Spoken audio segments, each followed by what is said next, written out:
الحمد لله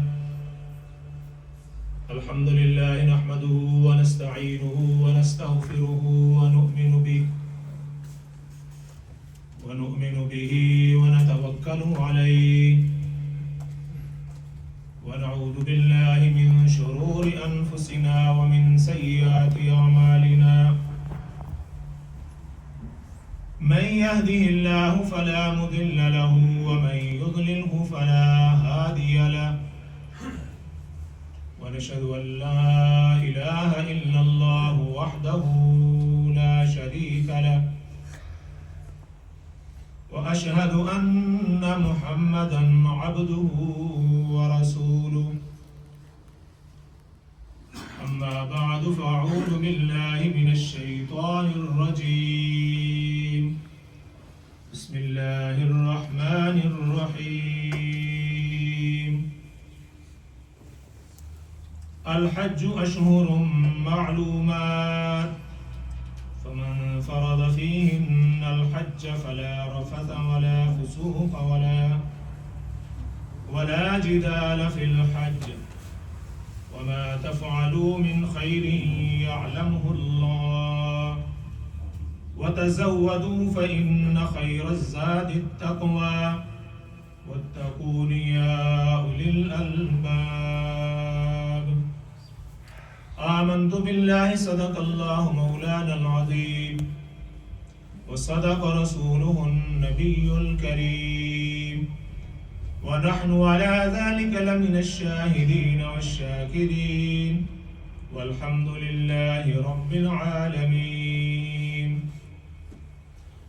رب اشرح لي صدري ويسر لي أمري واحلل عقدة من لساني يفقه قولي سبحانك لا علم لنا إلا ما علمتنا إنك أنت العليم الحكيم إن الله وملائكته يصلون على النبي يا أيها الذين آمنوا صلوا عليه وسلموا تسليما درود پاک پڑھ لیں اللهم صل على محمد وعلى آل محمد كما صليت على إبراهيم وعلى آل إبراهيم إنك حميد مجيد اللهم بارك على محمد وعلى آل محمد كما باركت على إبراهيم وعلى آل إبراهيم إنك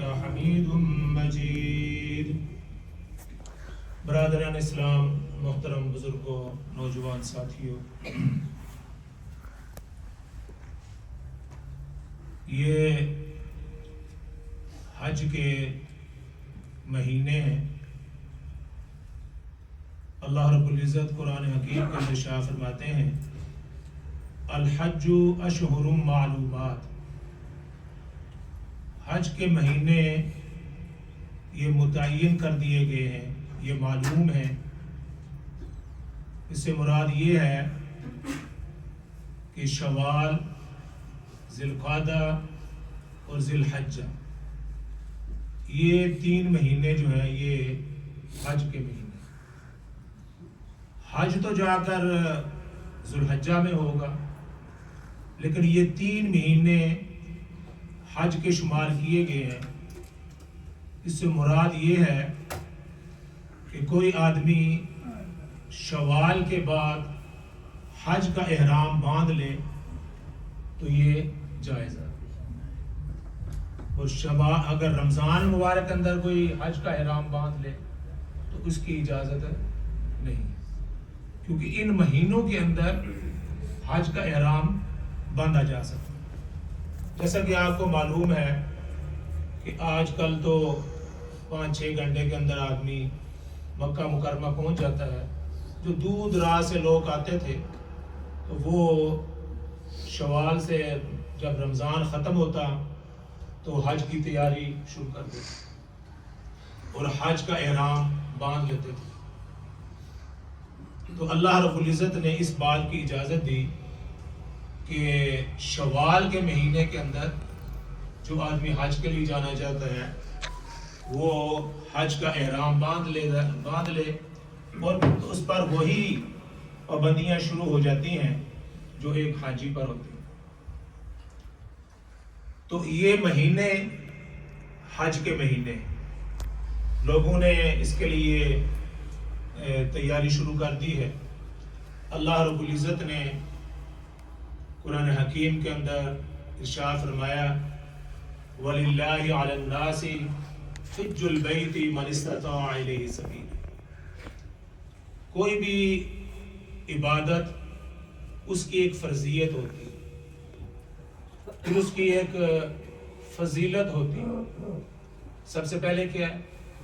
فرضیت، اس کے بعد ہے فضیلت، اور اس کے بعد ہے کہ جو آدمی اس چیز پر عمل نہ کرے تو اس کی پھر پنشمنٹ ہوتی ہے، اس کا گناہ شمار ہوتا ہے۔ تو سب سے پہلے اللہ رب العزت نے قرآن حکیم کے اندر ارشاد فرمایا کہ جس شخص کو اللہ رب العزت نے مکہ مکرمہ میں جانے کی استطاعت عطا فرمائی ہے اور اس پر حج فرض ہے اور وہ جا سکتا ہے، تو اس کو پہلی فرصت کے اندر حج بیت اللہ کرنا چاہیے۔ وَمَنْ كَفَرَ فَإِنَّ اللَّهَ غَنِيٌّ عَنِ الْعَالَمِينَ، اور فرمایا کہ جو اس کا انکار کرے یا حج نہ کرے اور استطاعت ہوتے ہوئے حج نہ کرے، اور فرمایا کہ اللہ رب العزت تمام جو عالم ہے، تمام دنیا سے غنی، یعنی تمہارے حج پر نہ جانے سے اللہ رب العزت کو کوئی فرق پڑنے والا نہیں۔ تو حج جو ہے یہ اسلام کے ارکان میں سے ایک اہم رکن ہے، اور یہ سب سے مشکل عبادت ہے، کیونکہ یہ مقامی طور پر ادا نہیں کی جاتی۔ اس کے لیے انسان کو دور دراز کا سفر کرنا پڑتا ہے، اپنا جان بھی، اپنا مال بھی اس کے لیے خرچ کرنا پڑتا ہے۔ اللہ رب العزت نے قرآن حکیم کے اندر جب میں مطالعہ کر رہا تھا تو سب سے پہلی جو بات حج کے سلسلے میں ارشاد فرمائی ہے وہ ہے وَأَتِمُّ الْحَجَّ وَالْعُمْرَةَ لِلَّهِ۔ بات کہاں سے شروع کی؟ فرضیت اس کی بعد میں بتلائی۔ سب سے پہلے سورہ بقرہ کے اندر جہاں حج کی بات کی تو سب سے پہلے یہاں سے بات شروع کی وَأَتِمُّ الْحَجَّ وَالْعُمْرَةَ لِلَّهِ۔ حج کو اور عمرہ کو اللہ کے لیے پورا کرو، اللہ کے لیے وَأَتِمُّ الْحَجَّ وَالْعُمْرَةَ لِلَّهِ۔ حج اور عمرے کو فقط اور خالصتاً اللہ رب العزت کے لیے ادا کرو۔ جتنی بھی عبادتیں ہیں تمام کی تمام عبادتیں اللہ کے لیے، اور کوئی بھی عبادت ایسی نہیں جو اللہ کے لیے نہ ہو۔ جب آدمی نماز پڑھتا ہے، روزہ رکھتا ہے اور جتنا بھی صدقہ و خیرات کرتا ہے وہ اللہ ہی کے لیے کرتا ہے، لیکن وہاں یہ ارشاد نہیں فرمایا۔ حج کے لیے سب سے پہلے یہ بات ارشاد فرمائی وَأَتِمُّ الْحَجَّ وَالْعُمْرَةَ لِلَّهِ۔ جب آپ حج کا ارادہ کریں تو سب سے پہلے اپنی نیت کو چیک کر لیں، سب سے پہلے اپنی نیت کو دیکھ لیں کہ آپ حج اور عمرہ کس لیے ادا کر رہے ہیں۔ نبی پاک صلی اللہ علیہ وسلم کی حدیث ہے، آپ صلی اللہ علیہ وسلم شاہ فرمایا ایک دور آئے گا قرب قیامت کے نزدیک کہ لوگ حج اللہ کے لیے نہیں کریں گے۔ فرمایا کہ جو مالدار لوگ ہوں گے، جو بادشاہ ہوں گے، جو امراء ہوں گے، وہ سیر و تفریح کے لیے حج کریں گے۔ اس لیے جو امراء ہوں گے، جو مالدار ہوں گے، وہ سیر و تفریح کے لیے حج کریں گے۔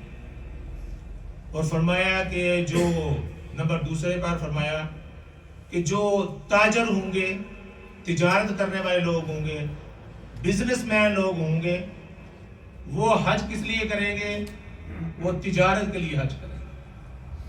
ان کا مقصود کیا ہوگا؟ تجارت کرنا۔ اور فرمایا کہ جو غرباء ہوں گے، مساکین ہوں گے، جن کے پاس مال و دولت نہیں ہوگا، ان کا مطمع نظر کیا ہوگا؟ فرمایا ان کا مطمع نظر ہوگا سوال کرنا، مانگنا۔ وہ حج پر کس لیے جائیں گے؟ مانگنے کے لیے۔ ان کا یہ ایک سیزن ہوگا۔ آج کل تو بہت یہ سوشل میڈیا کے اندر اور یہ بہت بات چل رہی ہے کہ بہت سارے لوگ، ان کا کاروبار ہے، انہوں نے آدمی رکھے ہوئے ہیں جو ان کو حج پر بھیجتے ہیں، ان کا خرچہ بھی دیتے ہیں، لیکن ان کی ڈیوٹی یہ ہوتی ہے وہاں اپنے جا کر مانگنا ہے، حاجیوں سے مانگ کر لانا ہے۔ 3 لاکھ اگر خرچ کیا ہے تو 10 لاکھ واپس وہاں سے مانگ کر لانا ہے۔ تو نبی پاک صلی اللہ علیہ وسلم نے آج سے 1400 سال پہلے شاہ فرمایا کہ عمراء سیر و تفریح کے لیے، اور جو تاجر لوگ ہیں وہ فرمایا کہ تجارت کے لیے، اور فرمایا کہ جو غرباء ہوں گے، مساکین ہوں گے، وہ مانگنے کے لیے حج کریں گے۔ اور ایک اور طبقہ جو ہمارا طبقہ ہے، علماء کا طبقہ ہے، مشائخ کا، پیروں کا، حفاظ کا، وہ کس لیے کریں گے؟ فرمایا کہ شہرت کے لیے۔ یہ کس لیے کریں گے؟ شہرت کے لیے۔ ہمارے حضرت صاحب نے 20 حج کیے ہیں، انہوں نے، ان کا یہ ماشاءاللہ 50واں حج ہے، ان کا 60واں حج ہے۔ تو نیت ان کی اللہ کی رضا نہیں ہوگی، اللہ کے لیے حج نہیں کریں گے۔ حج کس لیے کریں گے؟ کہ اس سے شہرت ہوگی، دکھلاوا مقصود ہوگا۔ تو اللہ رب العزت نے سب سے پہلے حج کے سلسلے میں جو سب سے پہلی بات شاہ فرمائے وہ اتم الحج والعمرۃ للہ۔ حج اور عمرہ، جو حج پر جا رہا ہے انسان، جو عمرے پر جا رہا ہے، وہ اس کی نیت خالصتاً اللہ رب العزت کی رضا مقصود، اور نیتوں پر تمام کا جتنے بھی اعمال ہیں ان کا دار و مدار نیتوں پر۔ ہمارے ایک مفسر قرآن تھے، ان کا نام تھا غلام مرتضیٰ ملک صاحب، یہاں بھی تشریف لائے۔ انہیں ایک بات، وہ پی ٹی وی پر درس قرآن دیا کرتے تھے، یہاں تشریف لائے تو انہوں نے خود جلسے کے اندر ارشاد فرمایا، کہنے لگا کہ میں پی ٹی وی پر درس قرآن دیا کرتا تھا، تو میرے ایک مرشد تھے، میرے استاد تھے، ایک دفعہ مجھے پوچھنے لگے کہ ملک صاحب آپ یہ پی ٹی وی پر جو درس دیتے ہیں یہ کس لیے دیتے ہیں؟ تو میں نے ان کو جو صاحب بات یہ بتائی، میں نے کہا حضرت وہاں سے ایک چیک مل جاتا ہے، یعنی پیسے جو مل جاتے ہیں، تو اس چیک کی وجہ سے میں وہ جاتا ہوں اور درس قرآن دیتا ہوں۔ تو مجھے کہنے لگے کہ اگر آپ اس وجہ سے درس قرآن دیں اور نیت آپ نے یہ کر لیں کہ میں یہ درس قرآن اللہ کے لیے دیتا ہوں، تو پھر وہ پیسے نہیں دیں گے، وہ پیسے نہیں دیں گے۔ اگر آپ یہ نیت کر لیں کہ بھائی میں درس قرآن کس لیے دیتا ہوں؟ اللہ کے لیے دیتا ہوں، تو پیسے نہیں دیں گے۔ حضرت پیسے تو دیں گے، تو پھر میں پھر اپنی نیت ٹھیک کر لوں، دل کے اندر یہی کرنا ہے نا کہ میں اللہ کے لیے جاتا ہوں، تو پیسے تو پھر بھی ملیں گے۔ لیکن ابھی جو آپ چیک کے لیے جاتے ہیں تو ابھی پھر آپ کو ثواب تو نہیں ملے گا، وہ چیک ہی ملے گا۔ کسی دوسری کی مثال جو نیت کے سلسلے میں ہے، کسی آدمی نے مکان بنایا تو اس کے اندر کھڑکی رکھی، اس کو پوچھا کہ آپ نے یہ کھڑکی کس لیے رکھی ہے؟ اس نے کہا کہ یہ ہوا کے لیے رکھی ہے، جی روشنی کے لیے رکھی ہے۔ تو انہوں نے کہا اگر آپ نیت اپنی یہ کر لیں کہ اس سے اذان کی آواز آئے گی اور اس سے میں نماز کی تیاری کروں گا، تو پھر ہوا نہیں آئے گی۔ انہوں نے کہا ہوا تو پھر بھی آئے گی، تو بھائی نیت آپ نے ٹھیک کر لیں کہ یہ کھڑکی اس لیے رکھی ہے کہ یہاں سے اذان کی آواز آئے گی، تو اس پر اجر ملے گا۔ ہوا پر اجر ہے، ہوا پر تو اجر نہیں ملے گا۔ تو ایک معمولی سی بات ہوتی ہے توجہ کی بات ہوتی ہے کہ ہماری نیت کیا ہے، نیت کے مطابق ہی فیصلہ ہوگا۔ اگر آدمی یہ نیت کر لے کہ میں حج پر جا رہا ہوں تو وہ میں تجارت کروں گا، لیکن تجارت وہ منع نہیں ہے، قرآن نے اس کا حکم دیا ہے کہ اگر آپ حج پر جاتے ہیں تو آپ تجارت کر سکتے ہیں، لیکن آج کل کے جو حکومت کے قوانین ہیں اس کی پابندی بھی کرنی پڑتی ہے، لیکن اللہ کے ہاں اس کی پابندی نہیں کہ جو آدمی حج پر جائے تو تجارت کر سکتا ہے، لیکن تجارت جب حج پر جائے تو نیت تجارت کی نہ ہو، نیت حج کی ہو تو پھر حج کا ثواب ملے۔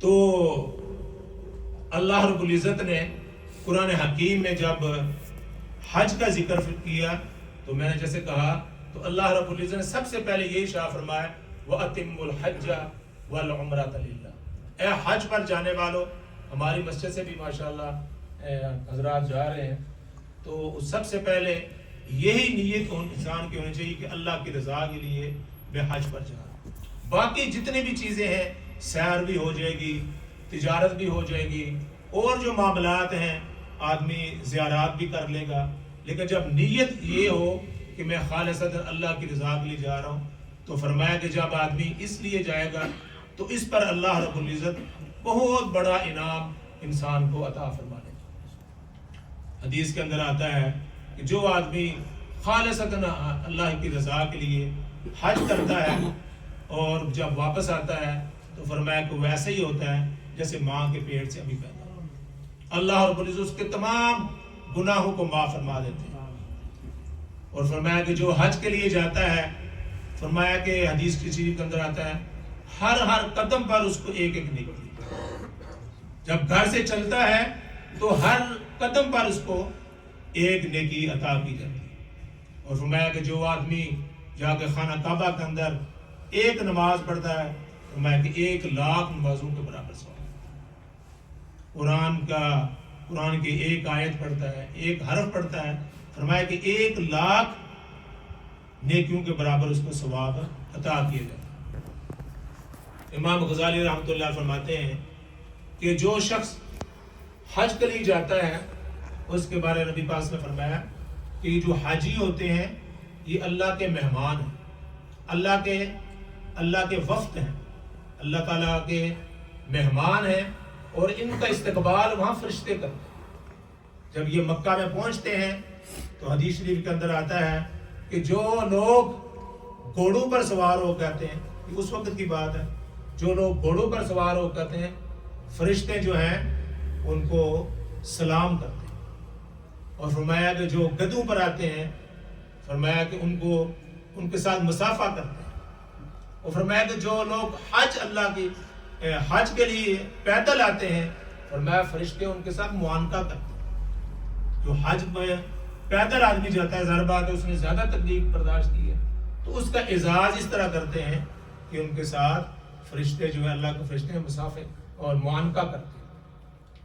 تو ہر قدم پر حاجی کے لیے وہاں پر بڑے بڑے اعزازات ہیں۔ نبی پاک صلی اللہ علیہ وسلم نے فرمایا کہ اللہ رب العزت کی 120 رحمتیں خانہ کعبہ کے اوپر نازل ہوتی ہیں، فرمایا 60 ان پر جو خانہ کعبہ کا طواف کر رہے ہوتے ہیں، اور فرمایا کہ 40 اس پر جو وہاں پر نماز ادا کر رہے ہوتے ہیں، اور 20 اس پر جو صرف بیٹھ کر خانہ کعبہ کی زیارت کرتا ہے، خانہ کعبہ کو دیکھتا رہتا ہے، فرمایا کہ 20 رحمتیں اللہ رب العزت کی اس پر نازل۔ تو یہ ایسا سفر ہے جس کے اندر نیکیوں کی ایک پوری برسات یعنی اس حاجی پر اللہ رب العزت کی طرف سے نازل ہوتی ہے۔ اور یہ ایک بات میں اسی میں عرض کر دیتا ہوں، حضرت عبداللہ بن مسعود رضی اللہ عنہ فرماتے ہیں کہ وَالنَّظْرُ إِلَى الْكَعْبَةِ عِبَادَةٌ، خانہ کعبہ کو دیکھنا یہ ثواب ہے اور عبادت ہے۔ اسی حدیث کے اندر وہی بھی شاہ فرماتے ہیں وَالنَّظْرُ فِي الْمُصْحَفِ عِبَادَةٌ، فرمایا قرآن حکیم کو دیکھنا بھی عبادت ہے، کہ جو شخص وہاں خانہ کعبہ میں پہنچ نہیں سکتا، وہاں پہنچ کر خانہ کعبہ کی زیارت نہیں کر سکتا، تو اس کے لیے یہ اعزاز ہے کہ وہ قرآن حکیم کو دیکھ کر پڑھے اور اس کو دیکھے. فرمایا کہ وَالنَّظْرُ فِي الْمُصْحَفِ عِبَادَةٌ، قرآن حکیم کو دیکھنا بھی عبادت. جو وہاں نہیں پہنچ سکتا تو اس کو چاہیے یہاں قرآن حکیم کو دیکھ کر پڑھے. پڑھنے کا بھی ثواب ہے اور اس قرآن کو دیکھنے کا بھی ثواب. اور تیسری بات انہوں نے یہ بھی شاہ فرمائی وَالنَّظْرُ إِلَى الْوَالِدِ عِبَادَةٌ، اور تیسری بات یہ شاہ فرمائی کہ اپنے والد کے چہرے کو دیکھنا بھی عبادت. اپنے والد کے چہرے کو دیکھنا بھی عبادت ہے. تو والد کے چہرے کو قرآن کے ساتھ اور خانہ کعبہ کے ساتھ اس کو ملا کر بتلایا گیا کہ یہ تین چیزیں ایسی ہیں کہ ان کو دیکھنا بھی عبادت ہے. تو حج پر جانے والے کے لیے وہاں اللہ رب العزت نے بے شمار نیکیاں اور بے شمار برکات رکھی ہیں. وَلِلَّهِ عَلَى النَّاسِ حِجُّ الْبَيْتِ مَنِ اسْتَطَاعَ إِلَيْهِ سَبِيلًا، جس کو اللہ رب العزت نے وہاں جانے کی استطاعت عطا فرمائی ہے تو اس کو پہلی فرصت کے اندر حج کا ارادہ کرنا چاہیے اور حج کرنا چاہیے. اور حج ایک ایسی عبادت ہے جس سے تمام کے تمام انسان کے گناہ دھل جاتے ہیں. تو اللہ رب العزت، وقت ہو گیا، اللہ رب العزت مجھے بھی اور آپ کو بھی اپنے گھر کی حاضری نصیب فرمائے. ایک بات میں کہہ کر ختم کرتا ہوں. حدیث شریف کے اندر آتا ہے کہ جو شخص ایک حج کرتا ہے، فرمایا کہ اس نے اللہ رب العزت کو قرض دیا، اور فرمایا کہ جس نے دوسرا حج کیا اللہ رب العزت اس کو دگنا اجر اس پر عطا فرماتے ہیں. اور جس نے تیسرا حج کیا فرمایا کہ اللہ رب العزت اس پر جہنم کی آگ کو حرام کرتے ہیں. اس میں ایک واقعہ کہہ کے بات ختم کرتے ہیں کہ ایک شخص کو ایک قبیلے والوں نے آگ کے اندر جلا دیا، آگ پر ان کو قتل کیا، پھر اس کو آگ کے اندر جلایا، لیکن اللہ رب العزت نے اس کو آگ سے محفوظ رکھا. یعنی اس کی جو باڈی تھی آگ نے اس پر اثر نہیں کیا. تو جب یہ واقعہ دیکھا تو اس وقت کے ایک بزرگ تھے سعدون خولانی رحمۃ اللہ علیہ، ان کے پاس جب یہ واقعہ پیش کیا گیا تو انہوں نے کہا کہ پتہ کرو کہ اس آدمی نے 3 حج تو نہیں کیے ہوئے. تو جب پتہ یہ کیا گیا تو پتہ چلا کہ اس شخص نے 3 حج کیے ہوئے. تو فرمایا کہ حدیث شریف کے اندر آتا ہے کہ جس شخص نے 3 حج کیے ہوں اللہ رب العزت اس پر آگ کو حرام کر دیتا. جی نہیں، نفل ہی ہوا، اس کا نفل. پہلا تو فرض ہوا، دوسرا جو فرمایا کہ وہ کرتا ہے تو اللہ رب العزت اس کو دگنا ثواب عطا فرماتا ہے. اور تیسرا جو آدمی کرتا ہے فرمایا اس پر جہنم کی آگ کو اللہ رب العزت حرام کر دیتے. تو جس کو اللہ رب العزت نے توفیق دی ہے وہ دوسرا حج بھی کرے، اور جس کو توفیق دی ہے وہ تیسرا حج بھی کرے. لیکن تیسرے حج کی فضیلت یہ ہے کہ اللہ رب العزت اس پر آگ کو حرام کر دیتے ہیں. اور یہ جہنم کی آگ کا ذکر ہے، لیکن اگر دنیا کے اندر بھی جس طرح کہ یہ اس واقعہ کے اندر ہے، ایک آدمی کو جلایا گیا لیکن اس کی باڈی کو آگ نے نہیں جلایا، اس وجہ کہ جب پتہ کیا گیا تو فرمایا کہ اس آدمی نے 3 حج کیے. اللہ تعالیٰ مجھے بھی اور آپ کو بھی اس کی توفیق عطا فرمائے. وآخر دعوانا الحمدللہ.